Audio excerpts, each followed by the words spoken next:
Thanks, Travis. I've got some extra. I have some extra sheets up here. If anyone didn't get one, I'll stick over there. Hello, everyone. I know most of you guys from coming here for the past couple of years. And, I'm Travis Tolson, though, one of the owners, and I don't really consider myself the head brewer anymore. Jesse has kind of taken over that role, Jesse Hooper. He does the majority of the day-to-day brewing. I kind of do the recipes, formulations, tank management, distribution, kind of the big picture thing.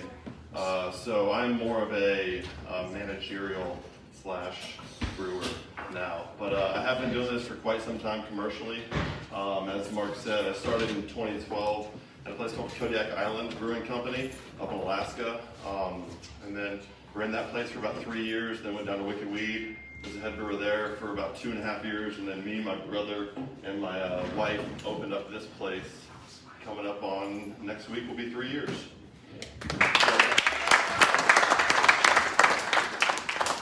Barrel aging is one of those kind of weird topics when it comes to homebrewing because a lot of people haven't done any barrel aging, so I didn't really know how to do a presentation on it. And to be honest with you, I'm not really computer savvy. I'm more of a pen and paper type of guy. So I wrote down a couple of just basic notes on there, what we'll review. And then basically I want to turn it over to questions and let me try to answer them if I can, or kind of point you in the right direction. But a lot of the stuff was that I have learned throughout the years. It's just been trial and error. And just listening to podcasts, reading books, picking brains of other brewers that have tried doing stuff. And a lot of the stuff that people in the past, 8 years ago when I started barrel aging, have gotten debunked and are now working. Everyone used to say nothing under 7% should go in a barrel.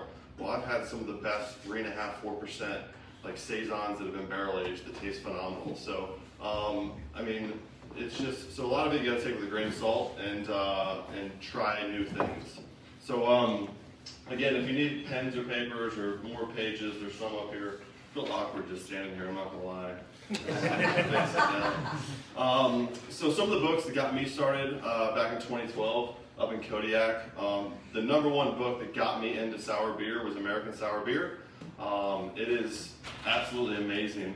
And one of the articles that got me in there was there's a brewery up there called Anchorage Brewing Company. A gentleman by the name of Gabe owns it. He started brewing for a different brewery up in Alaska called Midnight Sun. He was the head brewer there for a number of years, took the barrel aging program to like awesome levels, and then wanted to kind of do his own thing, so he branched off and started contract brewing with this place called, I think it was Snow Goose. And so he would use Snow Goose's equipment, brew wort, and then barrel age everything. He was one of the first breweries in America to open up a true sour program right off the bat. He didn't do any clean side beers, everything was funk and barrel aged. And it kind of got me excited because I just thought it was something new and different. And so anytime we'd fly over from Kodiak to Anchorage, it was the first place we'd go, and I'd just start picking his brain. And he was lucky, or I was lucky enough he actually told me some things and actually helped me and talked to me and stuff like that, versus some people kind of shut down and don't want to give you the secrets.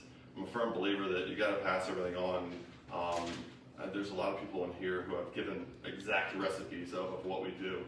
I mean, just because I brew it this way doesn't mean you're going to brew it the exact same way. So, recipes and formulations and processes should all be passed on. And so, again, at any time, pick my brain, ask questions. But in that book, he did this one cool beer where he brewed this beer, put it in puncheons, which is large barrel format, drove it out on top of a mountain, left the bungs out and let it naturally ferment. And I just thought that was the craziest thing ever. I was like, holy cow, you just brewed a beer, put it in barrels, didn't pitch any yeast, went out there, left it overnight, let it cool down, and naturally get some funk in there.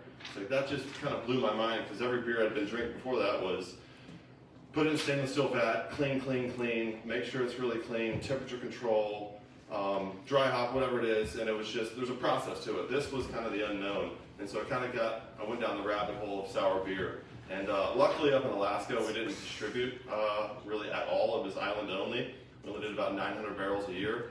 So the owner wasn't too worried about infecting the brewery. He was like, yeah, you want to start a sour program? Go for it. So we started a sour program up in Alaska, and that's kind of where I've got my feet wet with the whole barrel aging process of sour beer and stuff like that. Another great avenue to find out information is Milk the Funk. I'm sure most of you guys have heard of that on Wikipedia and on Facebook. If you don't follow them on Facebook or if you don't read them on Wikipedia, you can go on there and ask almost any question, and someone is going to have a sometimes too sciencey answer for you, but they will help you out in any way they can. It's an awesome community. It's over 30,000 members on the Facebook page. I've gone on there multiple times since having this brewery and asked questions on things that I just could not figure out. We had one of our beers stall out. We bottle condition all of our sour beer and stuff like that. So we had our sour cherry funk actually stalled out in bottles and it wouldn't carbonate, and they helped me kind of work through it and stuff like that. But it's a great network of people, and again, just going through, and I usually look at it about twice a week. I'll just go through and read all the questions and read all the comments. And the amount of information you learn from there is pretty amazing. And again, just a good group of people. Sour Hour podcast, which is done by Jay, who's the head brewer and owner of the Rare Barrel out in California. Another awesome guy. I was lucky enough to pick his brain quite a bit when I was working at Wicked Weed too, because we did a couple collaborations with them. But if you've never listened to that podcast, it is mind-blowing the amount of information you learn from those guys on just techniques, new tools that people are using in the barrel aging process, how to clean barrels properly, how to maintain them. It's a really good podcast, and it's kind of fun and entertaining too. He's got one of those, he's like a Joe Rogan, he's just got that voice and personality where you can kind of just put him in the background and listen to him every once in a while and you get some good information. And then a non-beer related one is, me and my wife actually watched this probably about 4 or 5 months ago. It's a documentary on bourbon. It's called Neat on Netflix. But it talks about the barrels they use and why they use them, and kind of the history of it.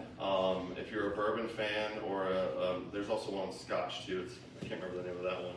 But they're both really good documentaries that kind of go in depth on barrel aging process and flavors you get out of it and stuff like that. And kind of rolling into that, the number one thing is there's 2 primary woods that people use, which is going to be American oak and French oak. The differences are the flavors you're going to get from it. The way I always explain this is, think of hops, okay? Hops when they're grown in Washington versus when they're grown in California. You can grow a Citra hop in Washington and a Citra hop in California. There's going to be different soil, there's going to be different temperature, there's going to be different climate, different rain, you name it. So wood grown in different regions. They talk about this on that Neat documentary quite a bit, which was really neat, no pun intended.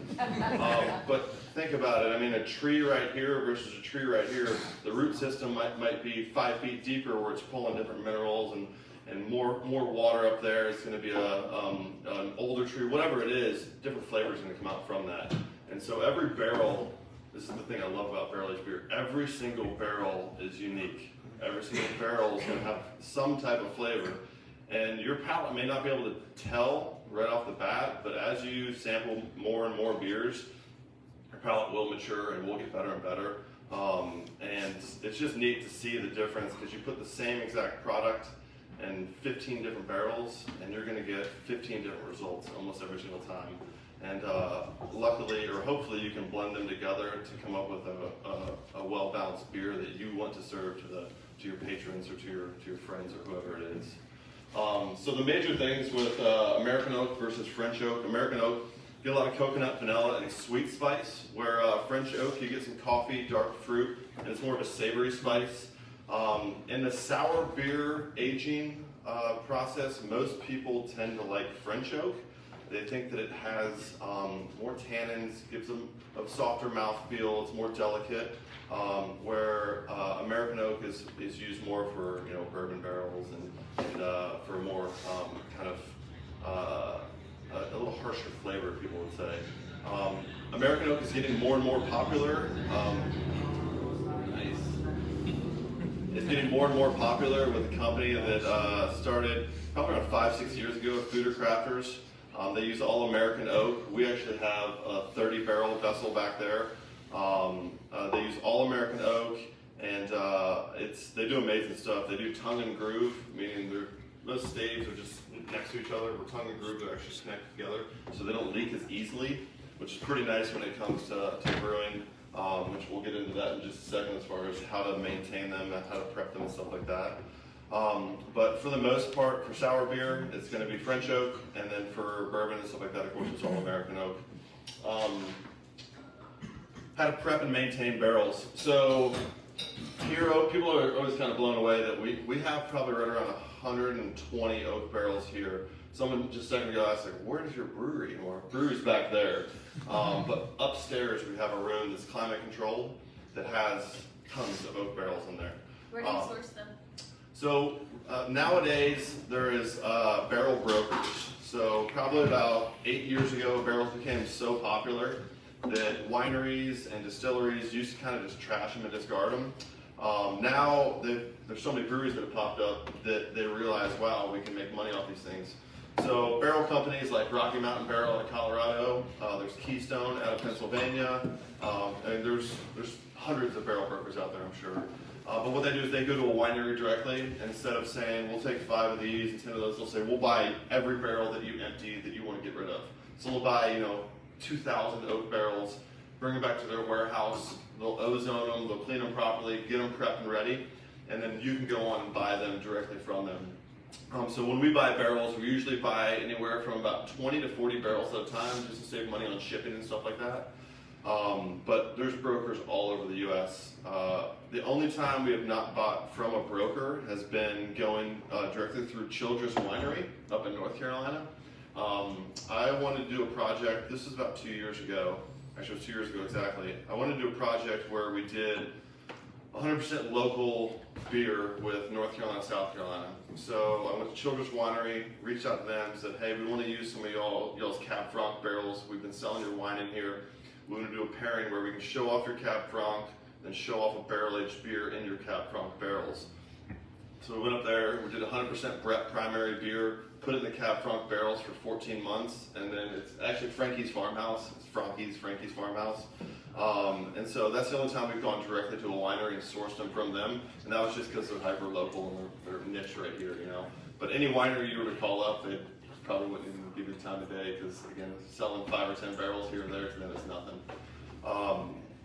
So when we get them, there's so many different ways to prep and get them ready. When you get them, generally, I would say they're probably, if you ever get a wet barrel, fill it directly right away. I've rarely seen a wet barrel. Everyone always says they have wet barrels, but they never come wet with actual liquid in them.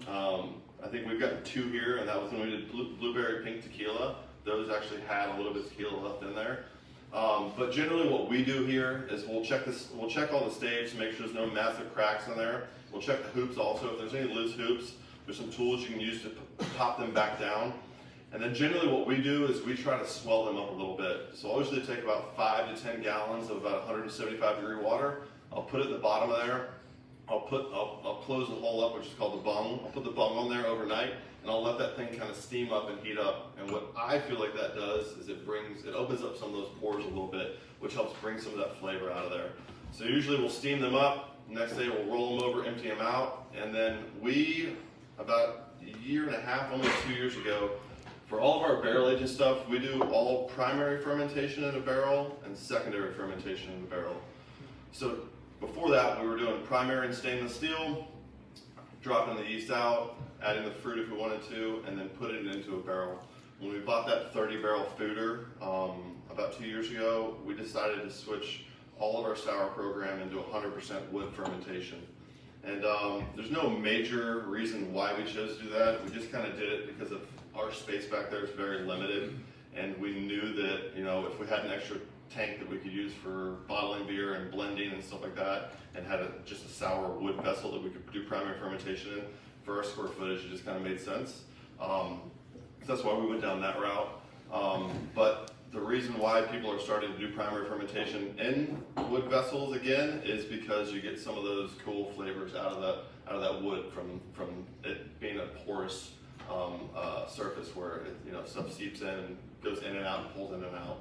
So Jesse, our head brewer here, was just up in Pennsylvania at this brewery. I cannot remember the name of it. They showed up about 6 months ago, but he said they're doing all primary fermentation lagers and foeders and stuff like that. And again, don't think of a sour beer, think of a clean lager, but just with a little bit of almost crispness to it, or a tannin flavor to it from that.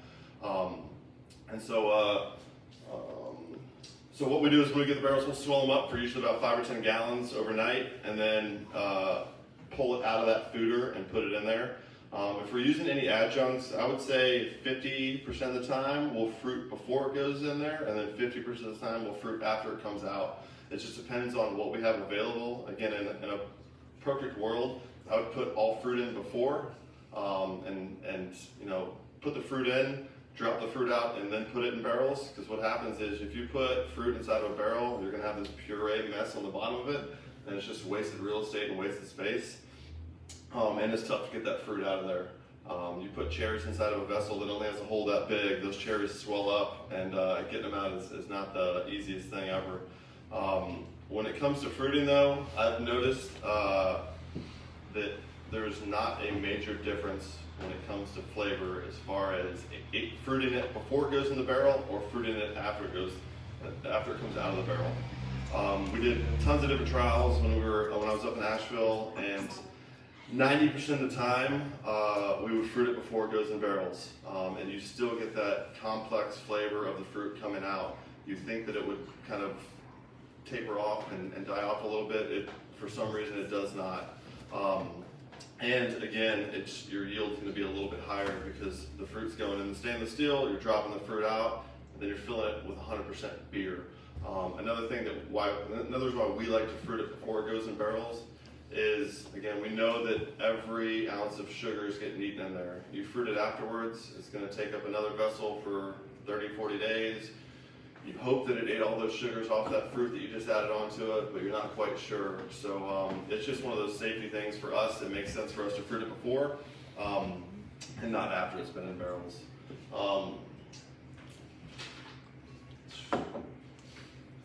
If anything does start leaking, I'd say about 8 times out of 10 it will seal itself up over a course of 24 to 48 hours. Every once in a while it will not seal up. They do have barrel wax that you can use to seal that stuff up. But I would say almost every barrel, besides a couple of rum barrels I've used in the past, have sealed themselves up. Rum barrels, if you've ever seen rum barrels, they just get beat up, and they're usually 20, 30 years old from holding whiskey and bourbons and stuff like that. So they've had a little bit rougher life and don't like to hold together too well. But barrels will generally, they swell and they will kind of seal up over time. When it comes to reusing barrels, bourbon barrels we never reuse. The only barrels that we'll reuse is for sour beer. A lot of breweries will empty a barrel, hot rinse it, sulfur that barrel to make sure everything's killed inside of there, and then reuse it. I'd say 90% of the time we don't rinse our barrels unless there's a flavor in there that we don't like. We will empty that barrel. If it's a good tasting barrel, we will fill that barrel immediately that day. So what we try to do is when we're emptying a batch, we try to have a batch ready to go right on top of that. I'm a firm believer that Soleras and stuff like that. A Solera, does everyone know what a Solera is? Nope. Nope. Car? Toyota. Yes. A Solera is a style. So a Solera is, say you have a 30-barrel vessel, you pull 10 barrels out of that, and you fill 10 barrels in. So you're never emptying that vessel completely. You're always leaving a little bit of product in there to kind of give the flavors of that barrel or whatever it is. And so all of our barrels since day one have basically been emptied and refilled. So there's original beer from some of the first batches we ever brewed in there. I would say out of the probably 200 barrels that we've owned, we've had to probably get rid of about 60 of them from infections or from just off flavors that we don't like, or we empty it and there's not going to be any character that we like in that barrel anymore, and then we'll pass it on, we'll sell it to someone, we'll turn it into a trash can or turn it into a display or tap handles. Or tap handles. He's made probably 1,000 tap handles for us. So, we generally reuse all of our sour beer barrels, and unless it has an off flavor, and then we're dumping that thing and getting rid of it as soon as possible. Time and temp is kind of the major things when it comes to barrel aging. Time, our sweet spot is minimum 6 months up to 18 months for sour beer. And our sweet spot for bourbon barrel aged beers is anywhere from 5 months to 12 months. And it changes depending on so many different factors. How old the barrel is, how wet the barrel is when you get it, temperature of the barrel, and surface area of the barrel. So in the past, I'd always use large format barrels, like the 53-gallon ones, like you see with the trash cans for like Jack Daniel barrels and stuff like that. But once we got here, those weren't really in play for us because they just took up too much space. So we started using the 30-gallon barrels, which I've fallen in love with those. More surface area, and it just made it so we got more character out of it a little bit faster. And so like our barley wine and our imperial stout are usually about 7 months in bourbon barrels. But last year's barley wine ended up having to stay in there for, I believe it was 13 months. We just weren't getting the characteristics that we were wanting out of it. And so it had to sit a little bit longer, and the characteristics finally started coming out of it pretty good, so we were able to pull it out. Temperature is a major factor when it comes to that also. If you're in a climate-controlled area, it makes it a lot easier to manage that. If you're in a not climate-controlled area in the south, getting up to 90 degrees, you can start getting some off flavors that you are not going to like in your beer, I can promise you that. And that goes sour format or clean side format. And one thing that's why when we built this place upstairs, we put a little mini split up there so we could climate control everything and keep everything separate. We keep all of our sour beer up there. One thing with our clean side beer, barrel aged beers are not climate controlled. So again, that's why we start testing it usually about 5 months in a barrel. We'll start pulling samples of it and seeing where it's at, and seeing if we need to pull it out coming into wintertime or coming into summertime or something like that. What else here? Blending and loss. That is the one frustrating thing about barrel aging beers, is there is quite a bit of loss when it comes to that. It doesn't matter if it's clean side or sour side. There's going to be off flavors that happen. There's going to be oxidation that happens. And usually dump about 15 to 20% of your product at the end of the day. And it's really unfortunate, but it's just part of the process. You gotta lose a little bit to gain some sometimes. And to have a good beer that's well-rounded, you don't want to try to blend in something that has, if there's 14 barrels that are tasting amazing and one barrel that's not, by adding that one barrel, you may not be able to think you can detect that, but someone can detect that off flavor, and it's gonna come out and they're gonna notice it, and it's just not worth it at the end of the day. Blending is probably the one thing that I love most about the brewing process. The brewing process, it's very repetitive, which I enjoy, and it's very labor intensive, which I enjoy. But to be able to create a beer, I feel like the brewer makes it work and the yeast makes the beer.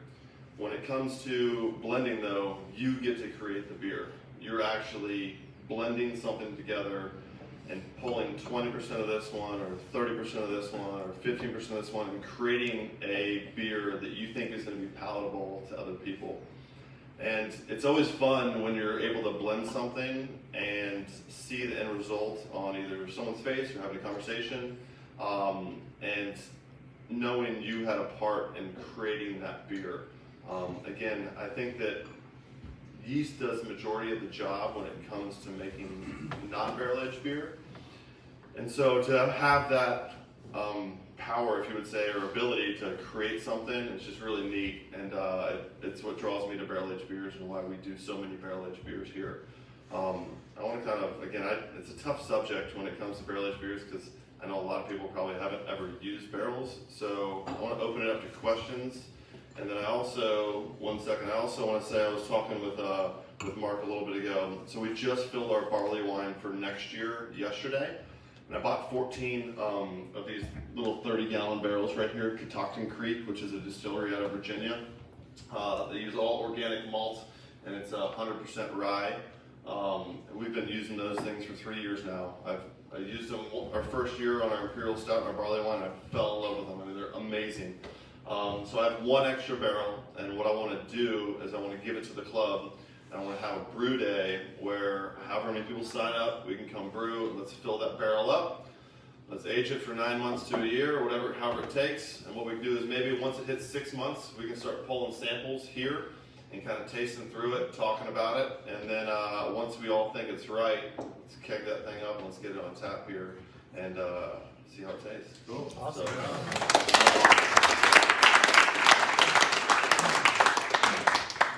What's your question? Is there a cost versus flavor profile on a bourbon versus a whiskey barrel that you notice? Bourbon barrels have to be virgin, and whiskey barrels can be many different times reused over.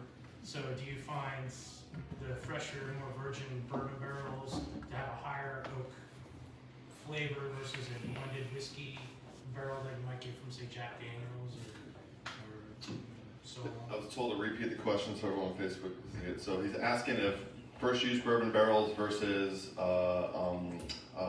scotches and stuff like that have been used multiple times, if you get more character from the barrel, and that's absolutely 100%. If you're getting a one-time used bourbon barrel from someone, it is going to be more char, more oak forward, more tannins in there than coming from a scotch, but also a scotch has peat in there too, so you're going to get a lot of flavors from that. But yeah, depending on how many times, just like the wine barrels, depending on how many times that wine barrel's been used, how old that barrel is, the younger the barrel, the more character you're going to get. The older the barrel, the less character you're going to get. So is there more of a flavor profile, per se, a style of beer for one barrel versus another? Yes, so there's more of a flavor profile or style of beer from one to the other.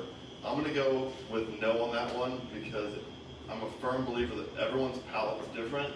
And just because I think something tastes good doesn't mean you're going to think something tastes good. And I'm telling you, I've heard so many times, don't ever do that, or oh, that'd be gross. And then 2 years later, that's like the new end beer. Like, did you ever think that a lactose New England IPA was going to be the best tasting beer in the world? Well, you go online and a lactose New England IPA is the best tasting beer in the world. I would have laughed if you would have said that was maybe the #1 selling beer in 2020, but a fruited lactose 5% beer was. So I think that certain beer styles go well with certain ones, but I think anything's possible, man. And again, you never know what. I always tell our bartenders when we first started this place up, I said, just because you don't like something doesn't mean that's not their favorite beer. So when they ask, what should I try, you need to walk them through the gambit and let them try a lot of different things, but never be like, I'm not a huge fan of this, but here you go. Always go in with positive reinforcement and let them try it themselves and be the judge.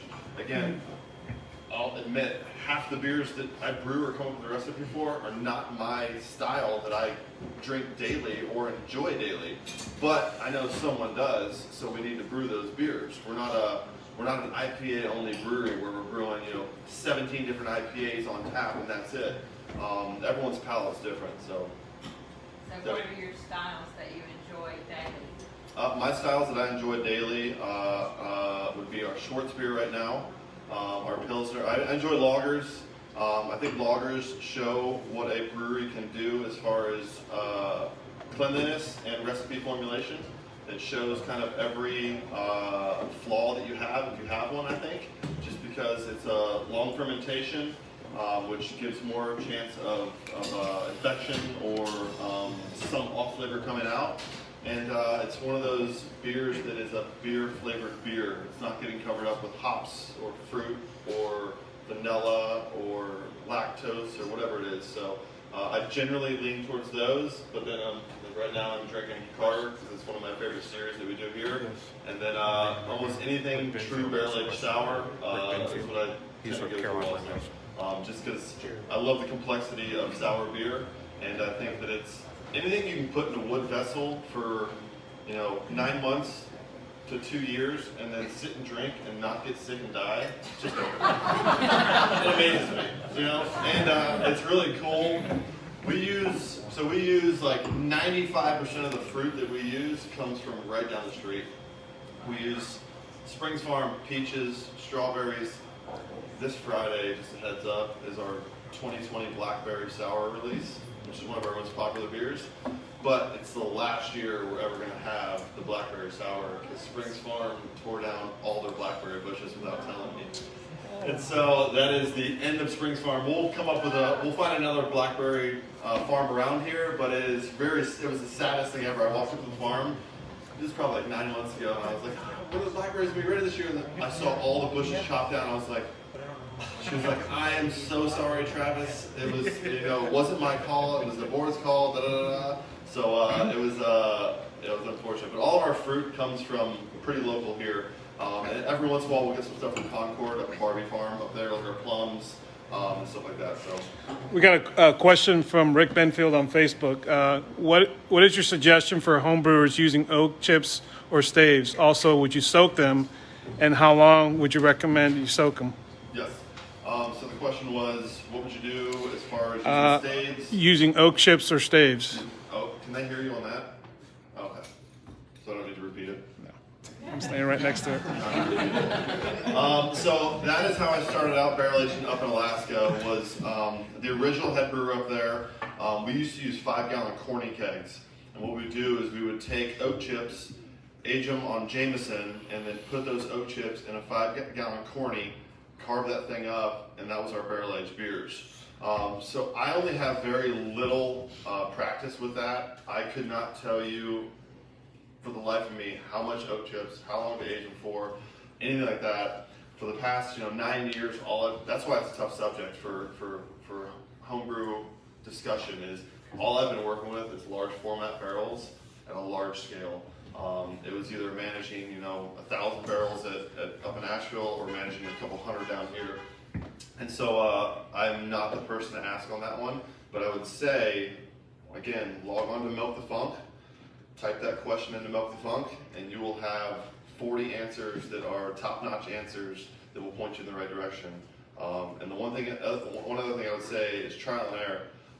It never hurts to try something because it could turn out to be one of the greatest things on earth. And I was talking with Mark earlier. I think he said he's on version 8 of his IPA, and he just keeps trying little tiny tweaks here and there. And that's what you have to do if you want to create a product that you're happy with, and you hope that everyone else is happy with it too. So, any other questions? When you're blending, obviously you're dealing with a large amount of barrels, and you can't just be sloshing oxygen around in a beer, right? So, like in short, like how do you do that? So there's a tool called a Bulldog. What it is, it's a stainless steel pipe that has a nail on the bottom of it that you jam inside that bung, and you can it's got, no laughing. I won't use any hand motion, sorry. You jam it down in the bung. And then it's got a little rubber gasket on the outside that you can put pressure in. So what happens is, any beer that's been sitting in a barrel, it's sealed up completely. There is going to be a little bit of oxidation that happens. It's not the end of the world as long as it doesn't get too bad. But this Bulldog, you can put pressure inside the barrel, and then gravity feeds that beer out. So what we'll do is, it's called a Veni nail. So every barrel before we put beer in there, we'll take a drill a tiny little hole in it, and then we'll stick a stainless steel nail inside of there. That way, as the process goes on, generally like 3 to 5 months, we start pulling those nails and trying little samples of the beer. But what it does is it makes it so oxygen can't go in there. You're not pulling the top off, dipping something in there, pulling it out. It's just naturally, you pull that nail out and liquid's going to flow out of there. And then when it comes to that, what we'll do is we'll line up, if it's 10 barrels that we have full of the same product, we'll line up 10 sample glasses, we'll pull samples on them, and we'll taste each one of them. We'll start blending them together and seeing which one goes well with what, and me and Jesse kind of make the decision on what we want to do with what barrels and how, if we want to save that one for another 3-4 months if there's not enough tartness in it or whatever it is. And you just start putting in kegs, like blending? No, so we have 2 blending tanks back there. So we keep all of our sour side and our sour side and clean side. Think of it. All of our sour side, we have separate pumps, separate gaskets, separate tanks. Separate everything. We don't ever cross-contaminate those 2 things. Luckily, we've only had 1 beer in 3 years get infected. And that's actually going to get re-released this week. It's funny, it's actually a really good story. So Charles at Queen City Craft and Gourmet up in Charlotte, which if you have not been there, is one of the best restaurants in this area. His chef is amazing. What's the name again? Queen City Craft and Gourmet. It's up in Valentine area off of like Ray Road. Right at Providence. Yep. And Valentine Farm. It is unreal. I'm telling. So they do these beer pairing dinners, and we've been lucky enough. We were the first local brewery to ever get invited to it. We've done 2 of them now. And the second one we did, he was here visiting, and I was actually sampling. We were pulling. We called it XIV. It was our quad. So we had a quad and cinnamon whiskey barrels for 14 months, and it tasted unreal. And he was here, and I was like, man, this tasted good. He tried it. He's like, any way I can keg that for the beer dinner? I was like, absolutely. So I sent him up a 604 like a month and a half later. He calls me, and he's like, hey, Travis, is this supposed to have like a tart taste to it? I'm like, no, it's a quad. It's supposed to be like sweet and cinnamony and strong and boozy. Like, no, it's not supposed to be tart. He's like, well, I had a blueberry sour on this line before. Maybe I just didn't flush enough. Let me clean it again.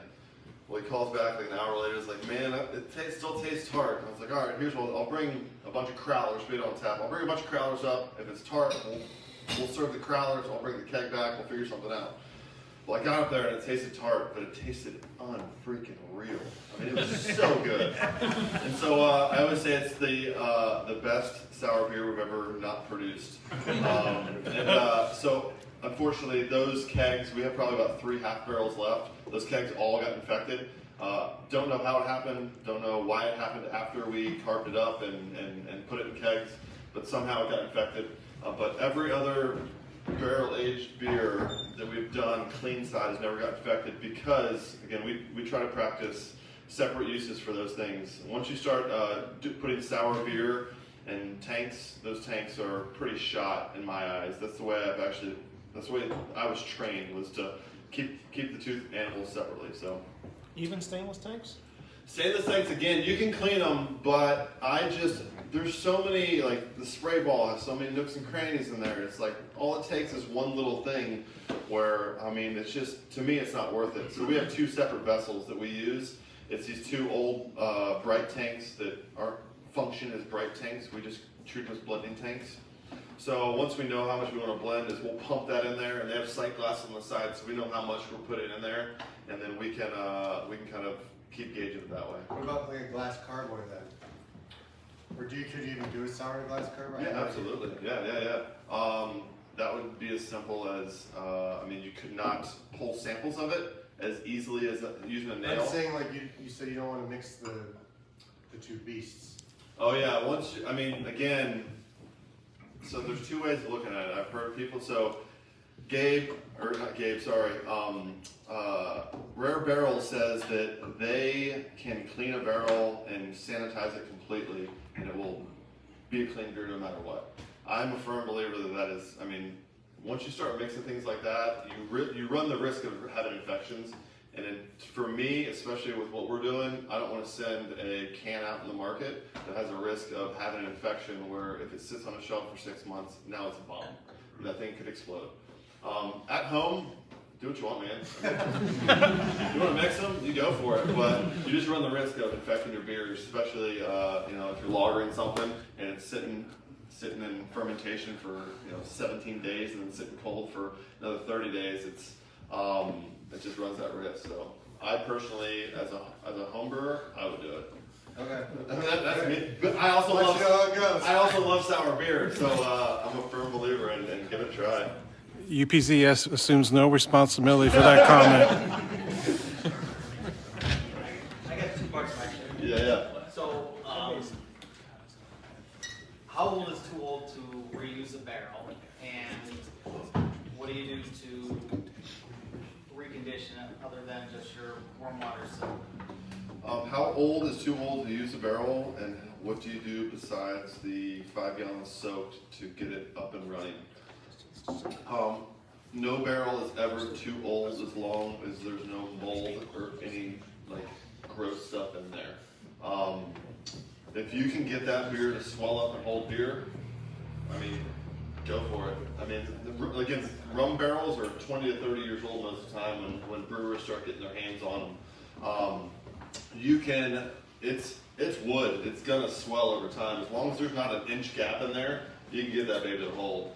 I mean, we've had barrels where basically 4 of the 5 hoops were falling off, and over time, it just takes time. It's how much time do you want to invest in it. Personally, I'd rather use a prettier barrel that was, you spend $120 on a barrel, you get a new barrel. Instead of spending 2 days trying to swell this barrel up and salvage it, that sounds like a good thing to cut up and use in your smoker. In my personal opinion. But I mean, again, you can basically get any barrel back in running order if you have the time that you want to invest in it. Can you sanitize if you're going to try to clean the side? So No. stop, like you just. Yeah, I mean, it's one of those things where it's porous. It's gonna absorb. There's gonna be something in there. Once a barrel has gone sour, that barrel is sour. You will never get that barrel to not be sour.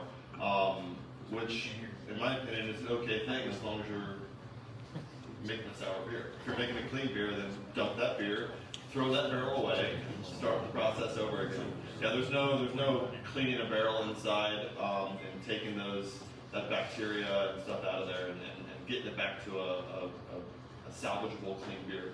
So with that 160, 170 degree fill, you're not using like a B-Bright or a Star Sand or anything in there? Just straight water? No. The Star Sand's not going to kill any of that bacteria. So what we do again is when we get the barrel, we'll blast it. We'll use a spray ball sometimes that we can stick up there. It's like a wand, and we'll spray ball it so it hits the whole surface. But generally, we don't really want to rinse the barrel. We just want the barrel to have a little bit of heat in there to kind of swell up a little bit. So what we'll do is most of the time we won't spray ball it, but we'll just fill 5 gallons of hot liquid from we have an on-demand hot water heater that we can get up to about 185 degrees. We'll put 185 degree water in there, fill up just the bottom of it, seal that thing up, and let it swell up overnight. I don't want to rinse what's in there. I just want to make sure that it seals properly. The last thing I want to do is fill a barrel, come in tomorrow and have 4 gallons on the floor.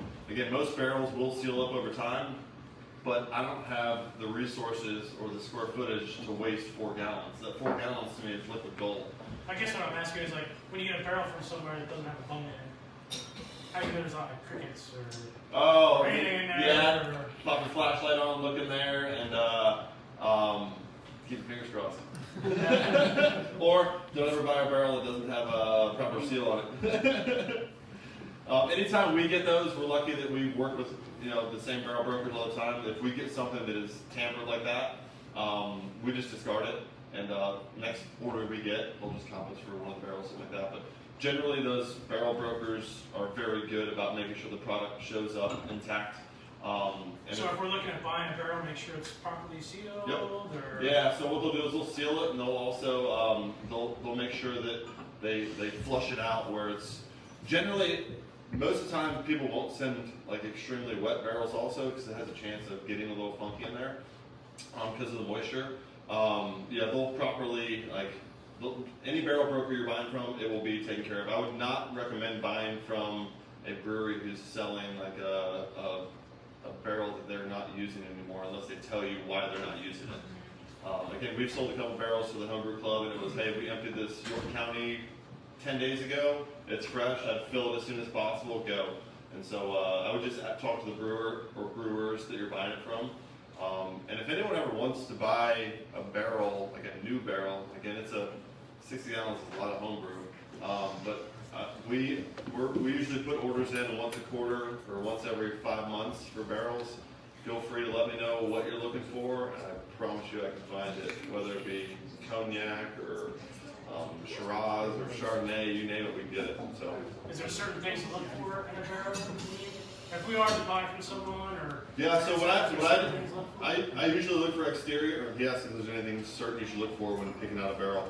Exterior tells a lot on how it was treated, realistically. If it's got a beat up exterior, it just usually means that the person who owned the barrel or who was using the barrel didn't really care too much about the process of the product. So make sure the hoops are tight on there. All the hoops should not move at all. It should swell up. It should be swell up enough to where those hoops are pretty tight.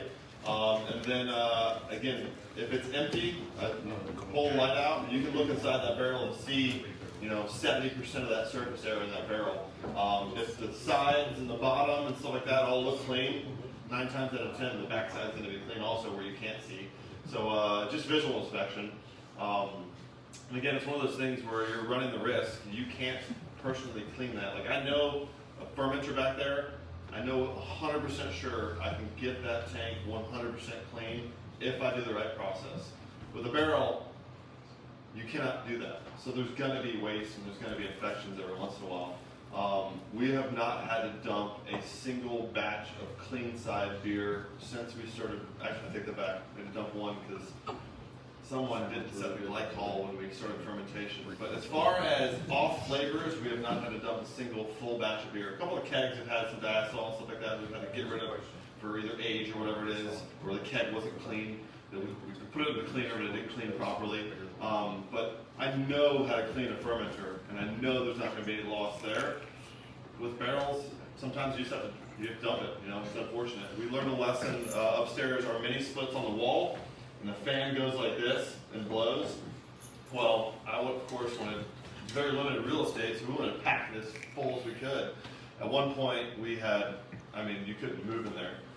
And the barrels right by the fan that were constantly blowing, every one of them, there was like 5 of them, every one of them was vinegar. And I was just like, well, what's happening is, again, it's a porous material.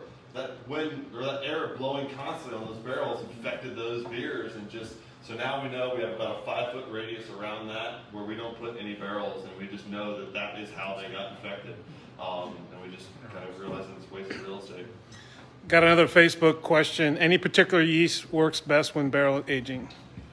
So that's another one. I would say log on to Milk and Funk.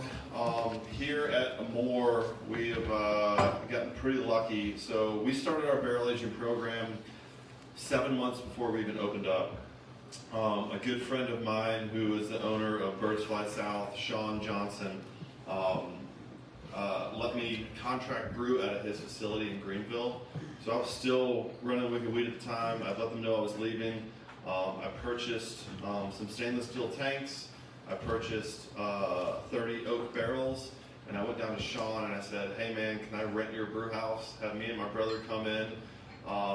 We pay you, we do all the brewing, we age our beer here, we pay you for what we're doing. He said, absolutely man. That's how we got started at Thomas Creek.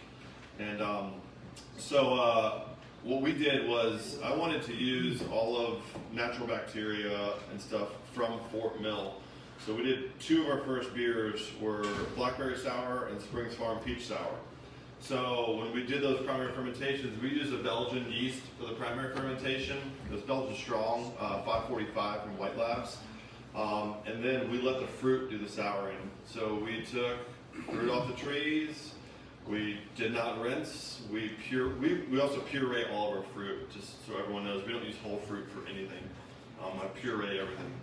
So we have an immersion blender. We pureed off all the fruit. We stuck it in with the beer during secondary fermentation, and then we put it in the wine barrels, and we let it age. And we got our kind of mother, as you would call it, that we use on all of our sour beer from those first peaches and blackberries that we ever used from Springs Farm. And that's another reason why I don't rinse those barrels to get rid of that, is I like the flavor we have in our sour beer. We've only used one other souring thing, and it was from Omega. It was Sour Cherry Funk, and that's why we named that beer Sour Cherry Funk, was because we knew we weren't using fruit from Fort Mill, and so we wanted to kind of make it a little bit different. So we did a primary Brett fermentation, non-temperature control, for a batch of beer. And then we put it in Pinot Noir barrels for 15 months, and then it's that Sour Cherry Funk that we used. And then we used cherries from Michigan that were aseptic. They'd been frozen, and they had no bacteria or anything on them. So, but everything else is kind of used from us. So I don't think I'm the best person to say what yeast is good for using what, because we use the yeast that was given to us kind of from the fruit. Any final last question? Yep. So we've all had a beer that, as we're fermenting, is not going down the path that we expected it to go down. What's your, besides an infection, how do you shift, or what do you do to maybe salvage it? Sour that thing up, man. So the question was, we all had a beer going down, like during fermentation, does not go the direction you want it to go. Yeah, give me an example if you don't mind, like stalled fermentation or... Well, even in your barrels, because you've already put your yeast in, or however you cultivate it, but you know, if it's going down a direction minus an infection, you know, is there a way that you pivot from that? Yeah, so he's asking, so inside the barrel aging process, if it's going in a direction that you weren't wanting to go, what do you do? Is that kind of, Yeah. That's when you pivot. I mean, again, being a small craft brewery, I always tell people we're consistently inconsistent here. We try to be as consistent as possible, but at the end of the day, me and Jesse are brewing on a 7-barrel system, and I mean, we're not Sierra Nevada. I don't have a lab where I can be like, hey, what are the IBUs on this one today? And I type it in Beer Smith, and it tells me what I'm supposed to tell people. So, you know, you pivot. You know, if you're trying to make one thing, that's the one thing. Like when I'd say not half, 20% of the barrel-aged beers that I make, I have no clue what the end result's going to be. I have an idea of what it's going to be. Blueberry Pink Tequila is one of my favorite beers. It wasn't happening until like 2 days before it happened. I literally was sitting here drinking a beer, and I had this thought just went in my head. I had a blueberry sour. I had just gotten tequila barrels in, and I was like, man, blueberry pink tequila sounds really good. So I literally just pivoted and said, let's put it in pink tequila barrels, see what happens, and it turned out to be one of the best beers I think we've produced here. So I think you have to have an open mind and realize that you know, you don't have to reinvent the wheel, but you can try to make a new wheel. Any other questions? Good input, good input.